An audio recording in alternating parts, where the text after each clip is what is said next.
Иако Охрид со месеци прави напори за опстанок под УНЕСКО, архитектите и првите луѓе на управата за заштита на културното наследство оценуваат дека грижата за истото е сѐ уште на многу ниско ниво. Тоа посебно воочливо е во старото јадро на Охрид, чии градби од година во година ја губат автентичноста бидејќи нема соодветни механизми, волја и свесност кај надлежните за нивно зачувување, велат тие. Културното наследство од секогаш е оставено на маргините, смета директорот на управата за заштита Ацо Костов, и токму тоа според него е една од причините зошто Охрид сега се наоѓа во незавидна положба пред светската организација. И понекогаш е многу, како да речем, хипотетичко прашање во да го браниме од себе си, од нашата несвесност. Значи, тоа е потребно наша свест. Тука самите треба да се запрашаме како дојдовме до оваа ситуација. Не зборам само за стручниот кадар, ниту финансиите.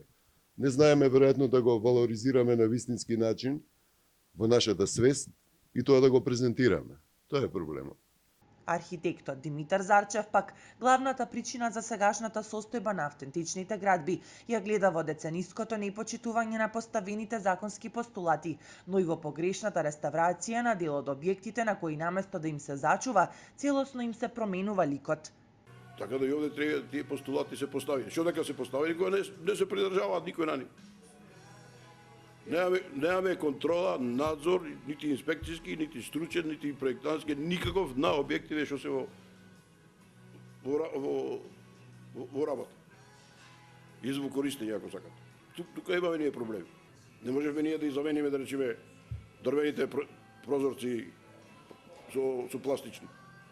Затоа што вика, не може, да треба правите, ама на друг не.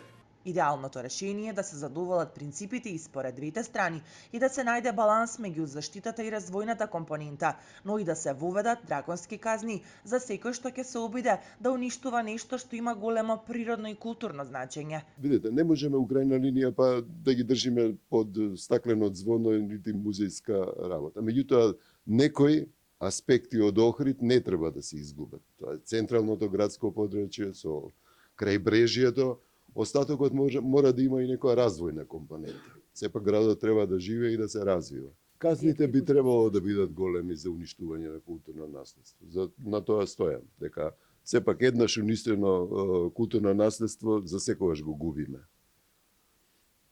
Тоа неминовно мора. Една карта да купите, да одите во музеј во Франција би 50 евра или 100 евра. Кај нас казната не може да биде толкава. Може да биде 10 пати повеќе и максимално да се зголеми. Службите детектираат и дека за суштинска работа потребни им се, а им недостасуваат поголеми финансии, подобри услови и поброен кадар, за да можат детално и успешно да работат на изработката на студии и механизми за соодветна заштита на културното наследство.